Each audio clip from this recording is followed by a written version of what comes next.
मित्रों, आप सभी का स्वागत है हमारे YouTube चैनल स्वरा अनअकैडमी क्लासेस पर। जैसा कि आप देख रहे हैं, यहाँ हम पढ़ रहे हैं क्लास 9th की मैथमेटिक्स और ये एनसीईआरटी है। इसमें हम पढ़ रहे हैं एक्सरसाइज 4.1 यानी दो चरों वाले रैखिक समीकरण। ये चैप्टर हमारा है। इसे अगर हम इंग्लिश में कहें तो इसको हम कहेंगे कि ये linear equation in two variable की हम बात यहाँ कर रहे हैं। देखिए, आपकी जो टेक्स्ट बुक है उस टेक्स्ट बुक में बताया गया है कि ये दो चर वाले रैखिक समीकरण जो चैप्टर जो है हमारा 4 है अध्याय, उसके बारे में बात की गई है। और कुछ चर के बारे में हम जानते हैं कि चर क्या होते हैं और अचर क्या होते हैं। पहली बात हम उनके बारे में कुछ चीज़ों को हम पढ़ चुके हैं कि क्या आप एक चर वाला कोई रैखिक समीकरण लिख सकते हैं। आप कह सकते हैं कि यहाँ पर जो समीकरण दिए गए हैं, जो आपको समीकरण यहाँ नजर आ रहे हैं, जैसे x + 1 = 0, इसी तरह जो है x + √2 = 0, और ये √2 y + √3 = 0, इस तरीके के कुछ दिए गए हैं। ये एक चर वाले रैखिक समीकरण के उदाहरण हैं। इसमें आप देखिए, एक चर का मतलब है यहाँ पर ये केवल एक है, चाहे वो y सिंबल हो या x हो, यही चीज यहाँ पर बताई गई है। अगर यहाँ पर दो चर आ जाते हैं, जैसे क्या एक x हो और एक कोई और y आ जाए, या y और z आ जाए, या इस तरीके की कोई वेरिएबल्स आ जाते हैं, तो वहां पर वो दो चर वाले हो जाते हैं। इन्हीं के बारे में यहाँ हमें बात करनी है। देखिए, यहाँ पर भी वही चीज हमें बताई गई है कि क्या चीजें कैसे हो सकती है। इसे उन्होंने बताया कि यहाँ पर हम देख सकते हैं कि समीकरण के दोनों पक्षों में समान संख्या जोड़ी जाए या घटाई जाए। जैसे मान लीजिए x + 2 हो बराबर, और यहाँ जो है y + 3 हो, मान लीजिए, तो कुछ ऐसा बने। अगर हम दोनों को बराबर करना चाहते हैं तो जितनी चीजें हम इधर जोड़ देंगे, प्लस कर देंगे, उतनी ही चीजें उधर हमको प्लस करनी होंगी। यानी दोनों तरफ हम बराबर बराबर इक्वल टू के जितना हम इधर प्लस करेंगे उतना ही प्लस हमें इधर करना पड़ेगा। ये चीज यहाँ पर बताई है इन्होंने पहले पॉइंट में। चाहे ऐड करें या सब्ट्रैक्ट करें, दोनों बातें हैं। समीकरण के दोनों पक्षों को समान शून्योत्तर संख्या के से गुणा कर या भाग किया जा सकता है। चाहे हम गुणा करें या भाग करें, दोनों तरफ लेकिन सेम चीज करनी होगी। जैसे उन्होंने बताया कि एक उदाहरण लिया, इन्होंने बताया कि नागपुर में भारत और श्रीलंका के बीच खेले गए एक दिवसीय अंतरराष्ट्रीय क्रिकेट मैच में दो भारतीय बल्लेबाजों ने एक साथ मिलकर 176 रन बनाए। इस जानकारी को एक समीकरण के रूप में व्यक्त कीजिए। इन्होंने कहा कि दो बल्लेबाज थे और दोनों ने मिलकर 176 रन बनाए। अब इसको एक समीकरण के रूप में व्यक्त करना है। उन्होंने कहा कि इसे एक समीकरण के रूप में आप व्यक्त करिए। और एक चीज हम आपको बता दें कि आप ये जो चीज हम पढ़ा रहे हैं, आप अपनी टेक्स्ट बुक को सामने रखिए, अपनी बुक को सामने रखिए, और अपनी नोटबुक भी साथ में रखिए, रफ भी रखिए, पेन भी रखिए, और साथ में लिखते चलिए आप, तो आपको ज़्यादा क्लियर होगा। आप अपनी बुक साथ में जरूर रखिए, सिर्फ वीडियो ही मत देखिए, आपको बुक भी साथ में रखनी है। इससे आपको ज़्यादा क्लियर होगा। और अगर आप हमारे चैनल पर नए हैं तो सब्सक्राइब करना बिल्कुल ना भूलें। और क्योंकि यहाँ पर हम पहले थ्योरी पढ़ेंगे, आप जो भी एक्सरसाइज पढ़नी है फिर उसके बाद उसकी एक्सरसाइज को सॉल्व करेंगे, एक एक करके सॉल्व करेंगे, और बाकी आने वाले टाइम में हम इसके मॉडल पेपर को भी डिस्कस करेंगे, यानी मिक्सअप करके क्वेश्चंस को भी लगाएंगे, प्रैक्टिस करेंगे एक साथ। देखिए, यहाँ पर उन्होंने बताया कि दो बल्लेबाज थे, दोनों बल्लेबाजों ने मिलकर 176 रन बनाए। तो हमने माना कि जो एक बल्लेबाज है पहला, उसको हमने x मान लिया, दूसरे वाले को y मान लिया। तो दोनों को जब जोड़ दिया तो क्या बना, x + y = 176। तो ये इस तरीके से दो चर वाली राशि बन गई, यानी एक x बल्लेबाज हो गया, एक y बल्लेबाज हो गया। तो इसी तरीके से उन्होंने बताया कि कुछ उदाहरण उन्होंने दिए। देखो, s और t के टर्म्स में दिया, फिर p और q के टर्म्स में दिया, एक u और v के टर्म्स में दिया, और एक x और y के टर्म्स में दिया। ये सारे के सारे दो चरों वाले रैखिक समीकरणों के ये कुछ उदाहरण हैं। अब आप यहाँ देख सकते हैं कि क्या आप कुछ उदाहरण दे सकते हैं। ध्यान दीजिए, आप इन समीकरणों को क्रमशः, यहाँ पर एक लिखा हुआ है, देखिए एक ये लिखा हुआ है, ये सारे के सारे व्यक्त किए गए हैं। अतः उक्त समीकरणों को आप ax समझिए, ax एक जनरल समीकरण बात की जा रही है, ax plus c equal to 0, यानी ax plus b y plus c equal to 0 के रूप में हमने इनको व्यक्त कर दिया, यानी रिप्रेजेंट कर दिया। जब रिप्रेजेंट कर दिया तो यहाँ पर a, b और c जो हैं ये सारे के सारे जो हैं रियल नंबर्स हैं, यानी ये वास्तविक संख्याएं हैं। ये क्या है? रियल नंबर हैं।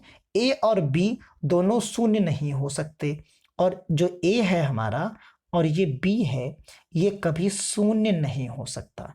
बाकी ये c शून्य हो सकता है, इसके लिए तो हम शून्य कह सकते हैं कि ये शून्य हो सकता है, लेकिन ये दोनों शून्य नहीं हो सकते। अगर ऐसा मिलेगा हमें, कोई समीकरण ऐसी होगी, तो उसे हम कहेंगे कि ये दो चरों वाली रैखिक समीकरण है यहाँ पर। तो ये चीज आपकी समझ में आ गई होगी। अब देखिए यहाँ पर एक क्वेश्चन बताया गया है। यहाँ कहा गया कि एक नोटबुक की कीमत एक कलम की कीमत से 2 गुनी है। यानी एक नोटबुक है, आपने एक कॉपी ले ली, और एक कलम, तो एक कलम की जो कीमत होगी उसको 2 गुना कर दीजिए तो उस नोटबुक के बराबर आ जाता है। तो कलम की कीमत से 2 गुनी होगी। अगर कलम आपको 2 रुपये का मिल रहा है तो आपको जो नोटबुक मिलेगी वो कितने की मिलेगी? 4 रुपये की मिलेगी। ये आपकी समझ में आ गया होगा। तो कहने का मतलब सिर्फ इतना था। अब इन्होंने कहा कि इस कथन को निरूपित करने के लिए दो चरों वाला एक रैखिक समीकरण बताइए, लेकिन आपको नोटबुक को किसको मानना है? एक्स को मानना है, और कलम की कीमत को आपको वाई मानना है। तो देखिए यहाँ आप सीधा सा लिखेंगे इस जगह पर, देखिए यहाँ पर आप लिखेंगे, कहेंगे कि माना, आप लिखिए माना एक नोटबुक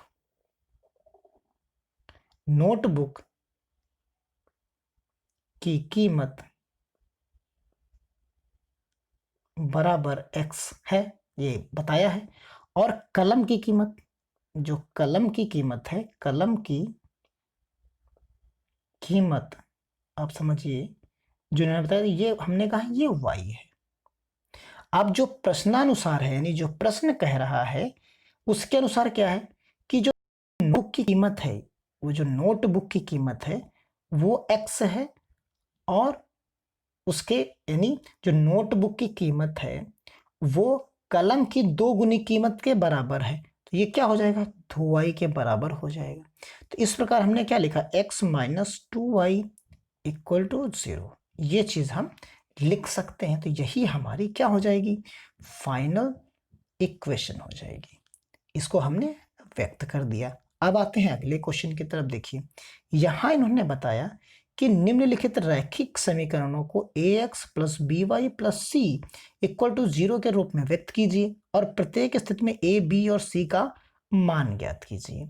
तो आपके पास देखिए यहां पर जो चीजें लिखी गई हैं उनको आप सेट पैटर्न में लिखिए। तो देखिए यहां सबसे पहले आपके पास क्या है? पहले वाले पार्ट में दिया गया है कि ये 2x है प्लस 3y है इक्वल टू 9 माइनस 3 और 5 है। ये चीज है यहां पर। अब आप इसको इधर लेके आइए, तो ये 2x plus 3y minus 9.35 equal to 0। अब देखिए पैटर्न समझिए, ax plus b y plus c equal to 0। ये आपके समीकरण जो है वो ये है। अब आप कंपेयर कर लीजिए, जैसे ही आप तुलना करोगे तो देखिए x के साथ क्या है? a इक्वल टू 2 मिल जाएगा, इसी तरीके से b इक्वल टू आपको 3 मिल जाएगा, और c इक्वल टू माइनस के साथ मिलेगा आपको 9.35 के ऊपर बार। तो ये आपकी मान हो जाएंगे। यही इसका पहला पार्ट जो था वो आपका सॉल्व हो गया। इसी तरीके से आप दूसरे पार्ट्स की बात करिए, तो जो दूसरा पार्ट है आप अपनी नोटबुक में देख सकते हैं, वो है x minus y by 5 minus 10 equal to क्या है? 0 है। अब आप इसको क्या करेंगे? इसको जब तुलना करेंगे आप, तो देखिए आपके पास क्या है? ax प्लस बी वाई लिख लीजिए नीचे, प्लस c लिखिए इक्वल टू 0। अब जैसे ही आप तुलना करोगे तो आप देखोगे ए के साथ कितना है, यहाँ ए के साथ यानी एक्स के साथ क्या मिलेगा आपको 1 मिलेगा यहाँ पर, और बी की बात अगर करें तो यहाँ पर मिलेगा आपको -1/5, और सी की अगर हम बात करें तो माइनस का आपको 10 मिल जाएगा। तो इस प्रकार आप देखेंगे तीनों मान आपको यहाँ पर मिल जाएंगे। अब चलते हैं आपके जो है थर्ड पार्ट की तरफ। तो थर्ड पार्ट में आप देखेंगे कि आपके पास क्या है, -2x है प्लस 3y है इक्वल टू 6 है। इसके बाद आप देख सकते हैं यहाँ पर कि 3x जो है आपको जो मिलेगा वो 3x जो है यहाँ पर ax plus by plus c equal to 0।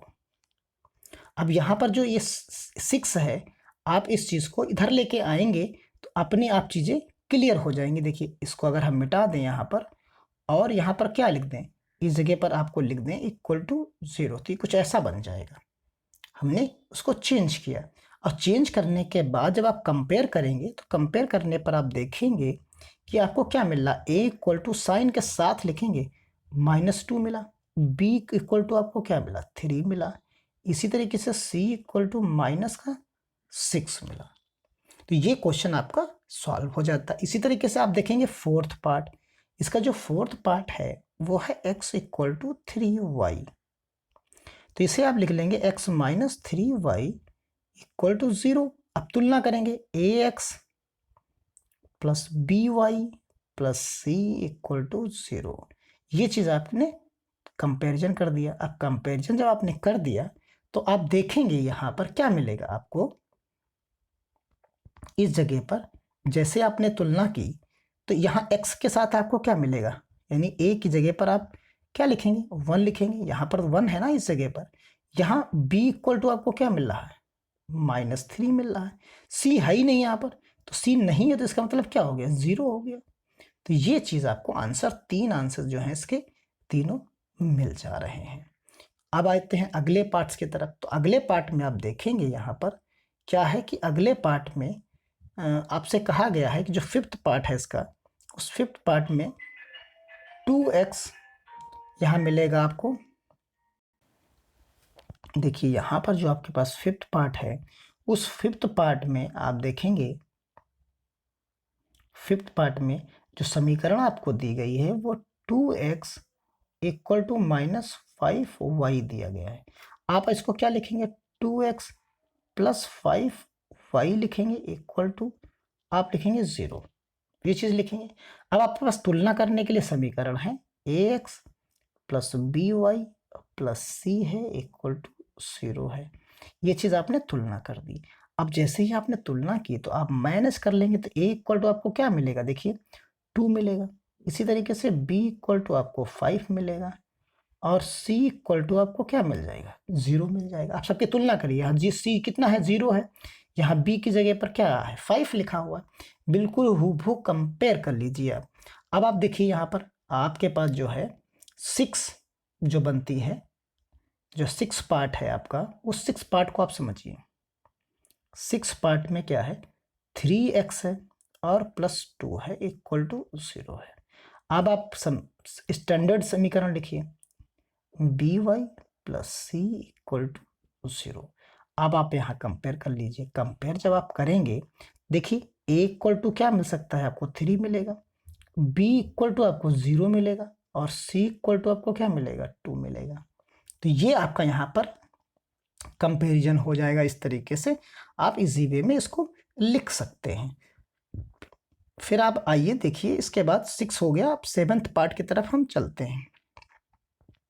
तो 7th पार्ट में आप देखेंगे तो y माइनस आपको 2 इक्वल टू 0 मिलेगा, y माइनस। अब यहाँ फिर से आप स्टैंडर्ड इक्वेशन लिखिए ax plus b y plus c equal to 0। आपने लिखा जैसे ही, तो वैसे आपको क्या मिला, a इक्वल टू आपको मिला 0, और b इक्वल टू मिला 1, और c इक्वल टू मिला -2। इस तरीके से आप देख सकते हैं कि a equal to 0, b equal to 1 और c इक्वल टू -2। अब आपका बचता है यहाँ पर 8th पार्ट। आप देखिए लास्ट वन, तो लास्ट वन में आप देखेंगे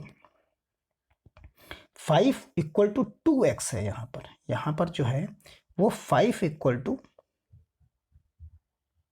2x है। ये आपका जो है 8th पार्ट है।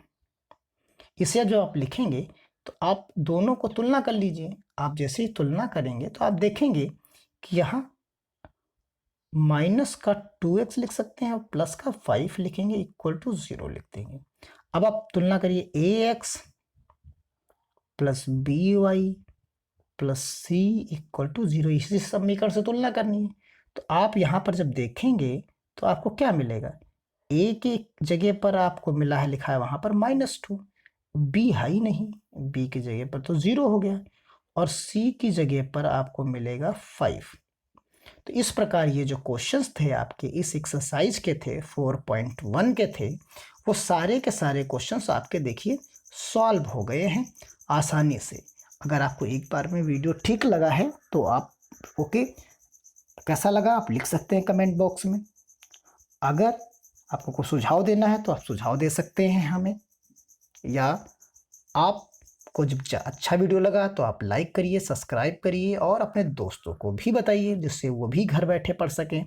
यहाँ पर आपको पूरी मैथमेटिक्स मिलेगी। एक बार फिर मैं बता दूं, आपको पूरी हम मैथमेटिक्स पढ़ाएंगे, एक एक क्वेश्चंस को पढ़ाएंगे, थ्योरी पढ़ाएंगे और जो है उसके क्वेश्चंस कराएंगे। आपको कहीं कोचिंग जाने की आवश्यकता नहीं है। जो चीज़ समझ में ना आए वो आप लिखिए कमेंट बॉक्स में, मैं आपको उसको तरीका बताऊंगा कि किस तरीके से आपको पढ़ना और समझना है।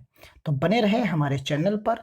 इसी के साथ धन्यवाद, मिलते हैं अगली एक्सरसाइज के साथ अगली वीडियो में। धन्यवाद, जय हिंद, जय भारत।